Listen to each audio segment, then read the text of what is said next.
फासला बढ़ा लिया आपने, मैंने भी दीवार पक्की कर ली। देखो गलत फहमियों ने कैसी तरक्की कर ली।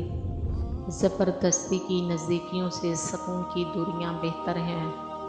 मोहब्बत करना और पसंद करना दो मुख्तलिफ जज्बे हैं। जिनको फूल पसंद होते हैं वो तोड़ के पास रख लेते हैं। जिनको मोहब्बत होती है वो तोड़ते नहीं बल्कि नशोनुमा के लिए पानी देते हैं। मोहब्बत कम या ज़्यादा नहीं होती, मोहब्बत तो बस मोहब्बत होती है। अजीब दौर आया है हजरत, अब किरदार कोई मायने नहीं रखता।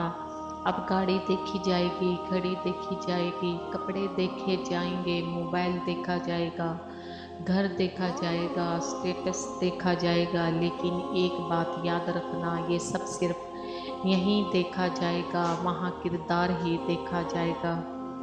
हिकमत मोमिन की खोई हुई चीज़ है, हिकमत ख्वाह मुनाफिक से मिले ले लो। किसी के दिल में मोहब्बत पैदा करके उसे छोड़ देना उसे कत्ल कर देने के बराबर है। अक्लमंद वो है जो अपनी ज़ुबान को ग़ीबत से बचाए, और मोमिन वो है जिसका दिल शक से पाक हो। नेक बनने के लिए ऐसे कोशिश करो जैसे हसीन बनने के लिए कोशिश करते हो। जिसने अपनी परेशानियों को लोगों पर जाहिर किया तो गोया वो अपनी ज़िल्लत पर राज़ी हो गया। जो आपकी बुराई करते हैं उन्हें करने दें, क्योंकि बराबरी वही करते हैं जो बराबरी नहीं कर सकते। लोगों की खुशियों और रिज़्क़ पर नज़र मत रखें, अल्लाह की तक़सीम पर राज़ी रहें, क्योंकि अल्लाह से बेहतर कोई तक़सीम करने वाला नहीं है। कोई भी गरूब हमेशा के लिए नहीं होता और कोई तलूब भी हमेशा के लिए नहीं होता। बेहतरीन है वो लोग जो ज़िंदगी के अरूज व ज़वाल में अपने रब की रज़ा पर शुक्रगुज़ार रहते हैं। अगर दुनिया फ़तह करना चाहते हो तो अपना लहजा धीमा रखो, क्योंकि लहजे का असर तलवार से भी ज़्यादा होता है।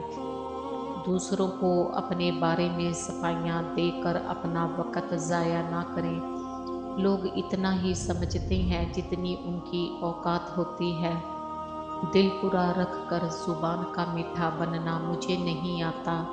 जिसे इज़्ज़त दी दिल से दी, जिसे छोड़ा दिल से छोड़ा। पकड़ जितनी ज़्यादा हो उतनी ही शिद्दत से टूटती है, और धोखा जितना बड़ा हो इतनी ही ताकत से वापस अपने ऊपर पलट कर आता है। समझदार वो नहीं जो ज़्यादा पढ़ा लिखा हो, बल्कि असल समझदार वो है जिसे ये हुनर आता हो कि किससे, कहाँ पर, किन अल्फाज और किस लहजे में बात करनी है। अगर आप मनफी औकात में मिस्बत सोच रहे हैं तो आप पहले ही जीत चुके हैं। अपने दिल को मजबूत करो और हर एक से ये तवक्का करना छोड़ दो कि वो तुम्हारी बात समझेगा। हर बात हर एक के लिए नहीं होती।